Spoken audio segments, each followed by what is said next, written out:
El texto que la liturgia hoy nos ofrece, el capítulo 7 de Marcos, es bueno que para que lo podamos entender bien, recordemos que había pasado antes, ¿no? En los domingos anteriores habíamos estado leyendo estas controversias que Jesús tuvo con los escribas y fariseos acerca del tema de lo impuro y lo puro, incluso que sus discípulos no terminan de entender. Y Jesús les dice, no, ¿será posible que no puedan entender esta cuestión? Que no es lo que entra al hombre lo que lo hace impuro, sino lo que sale del corazón. Y después de eso dice Marcos que Jesús se va solo a la región de Tiro, ¿no? Volviendo de allí es que pasa por esta región que se llama la Decápolis, y ahí es donde acontece esto que el Evangelio hoy nos relata, ¿no?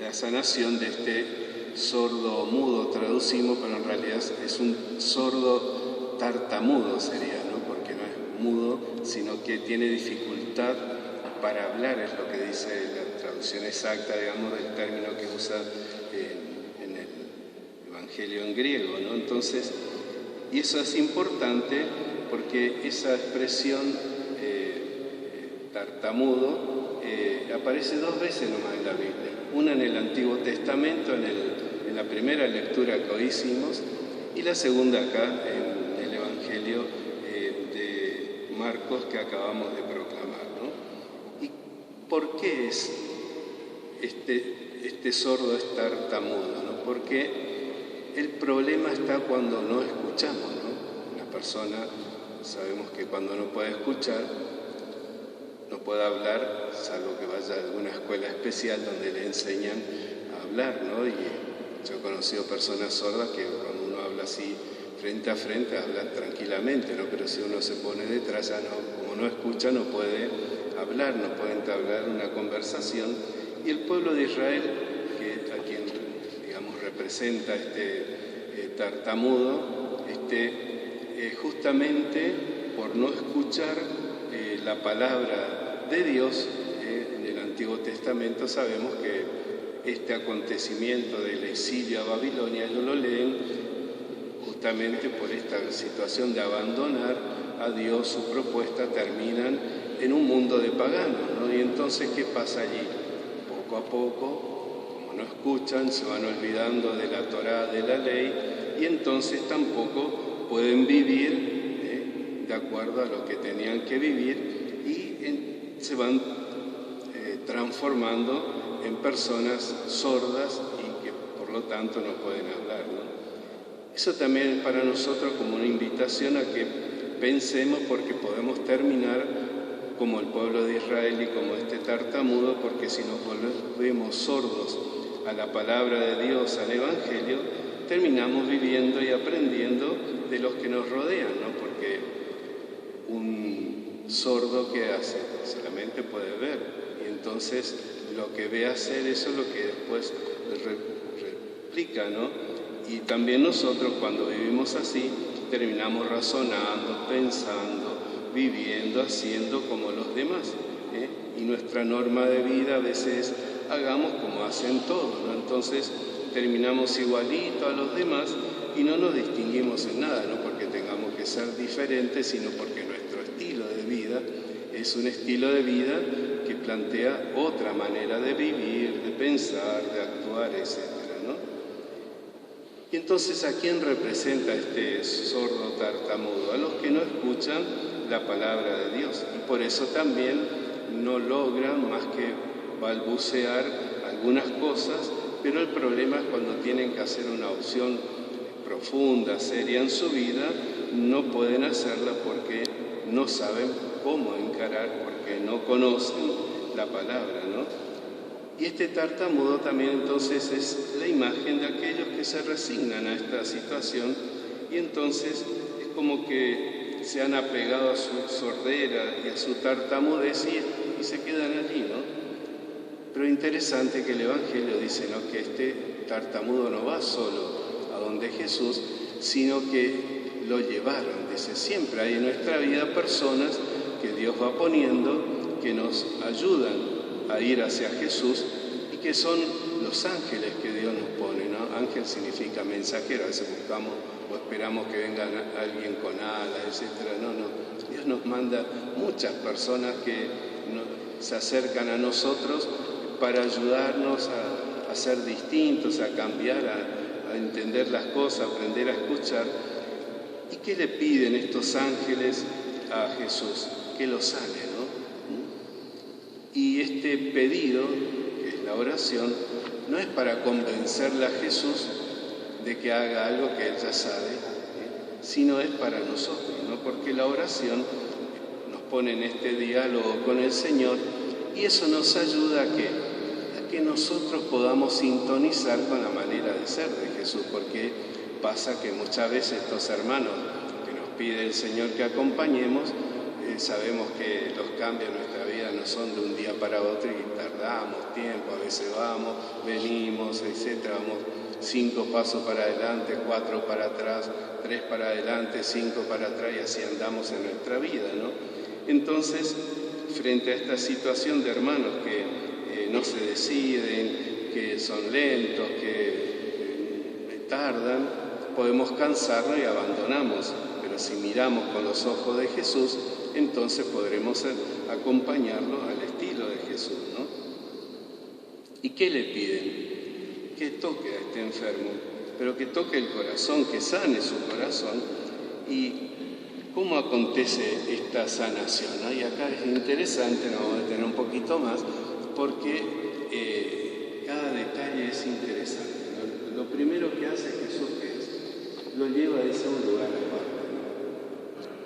Porque si pretendemos a una persona que vive entre paganos, razona como él, no escucha otra propuesta más que esa, y que queremos sacarlo de allí, eso representa a la multitud, dice Jesús, lo aparta de la multitud, es imposible que pueda cambiar si no lo sacamos de ese contexto para que lo podamos poner en otro donde pueda escuchar otra propuesta, tener otra perspectiva y entonces poder hacer un cambio en su vida, ¿no? Después Jesús hace unos gestos que para nosotros son extraños, pero no para la cultura y el mundo de Jesús. Primero le pone los dedos en las orejas, ¿no? ¿Qué significa este dedo, no? Es el poder de Dios. Eso lo hemos reflejado en la Biblia, por ejemplo, en el libro del Éxodo, cuando Moisés hace los prodigios que Dios le dijo que hiciese para que el faraón se convenza de que tiene que dejar al pueblo irse. El faraón busca a sus magos y dice, bueno, ustedes a ver si demuestran que esto es pura fantasía, y los magos intentan hacer, pero no pueden. Entonces, ¿qué le dicen al faraón? No podemos porque acá está el dedo de Dios. Y lo mismo pasa con Jesús cuando tiene esta discusión que dicen que Él expulsa a los demonios, sana, etc., con el poder de Belcebú, el príncipe de los demonios. Y Jesús dice, si yo expulso a los demonios con la fuerza del dedo de Dios, quiere decir que el reino de Dios ya está entre nosotros, ¿no? Este dedo entonces significa este poder de Dios, el poder de la palabra y esta intervención de Dios que es necesaria, porque si no es imposible que nosotros podamos cambiar, ¿no? Y por eso el cristiano que ha sentido o ha hecho esta experiencia es alguien destinado a escuchar y a presentar, a anunciar el Evangelio, no a tartamudear, sino a anunciar con claridad, ¿no? Después, ¿qué hace Jesús? Dice, pone saliva en la lengua de esta persona, ¿no? La saliva para ese tiempo, en ese contexto, significaba la concentración, diríamos, del aliento, o sea, del espíritu de esa persona, ¿no? Y Jesús lo que está queriendo decir, que Él le está comunicando, está poniendo en su lengua su aliento, su espíritu.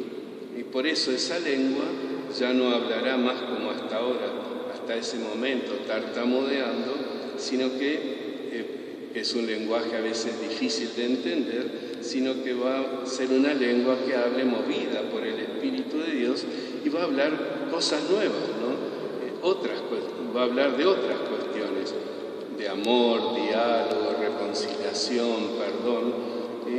Y esta es la comunicación del Espíritu de Dios a esa lengua que era antes tartamuda, ¿no? Y Jesús dice después, mira hacia arriba, ¿no? Este es un gesto nuevo y que hace solo Jesús, ¿no? Porque lo que Él está queriendo indicarnos que esa sanación que es la creación de una persona nueva, que escucha la voz del Espíritu y que habla como un hijo de Dios, es un don del cielo, ¿no? Entonces, por eso tenemos que mirar hacia allí, ¿no? Y lanza un suspiro, que más que un suspiro, en Jesús es un gesto de dolor que significa su empatía, su involucrarse con el dolor de la humanidad enferma y necesitada de salvación.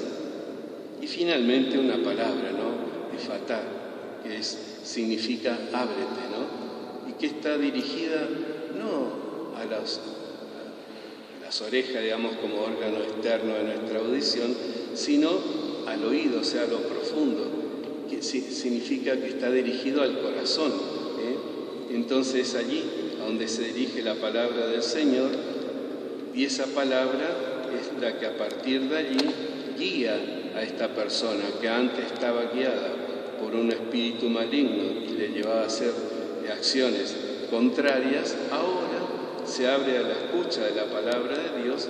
Por eso de hecho dice el texto, no que se le abrieron las orejas, sino que se le abrió los oídos en cuanto significa el corazón que se abre y que se convierte en un corazón capacitado para escuchar la palabra de Dios, ¿no? Y finalmente Jesús dice, no cuente, ¿no? Porque lo que Jesús no quiere es que lo confundamos con un curandero común y corriente de tantos que aparecen a cada rato, sino que es un signo que Jesús está haciendo y quiere que entendamos esto, de que está comenzando una nueva humanidad que surge del encuentro con Él y su Evangelio, ¿no? Por eso la conclusión del Evangelio es un canto de alegría, de alabanza por parte de todos aquellos que han entendido y que dicen, todo lo ha hecho bien, haz oír a los sordos, hablar a los mudos.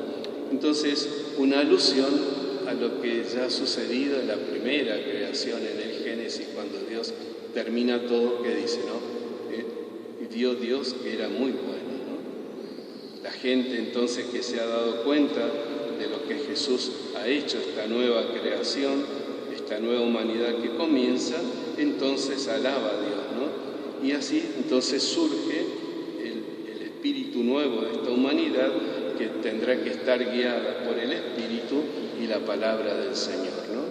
Entonces creo que es un mensaje muy hermoso para que lo podamos reflexionar, más aún en este mes, en el mes de la Biblia, que nos tendremos que preguntarnos, yo escucho la palabra, escuchar no es solo oír, ¿no?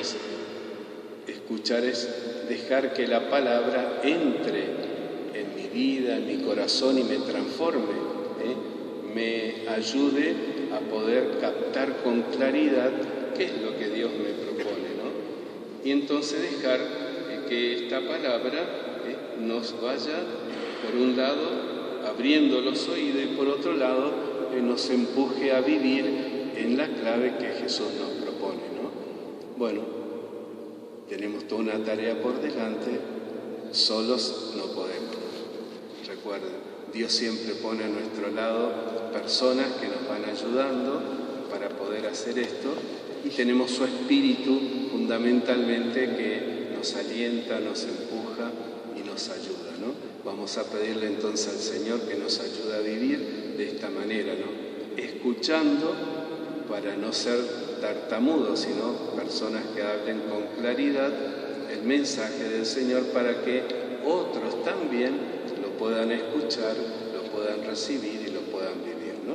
Bueno, y vamos a responderle al Señor rezando juntos el Credo.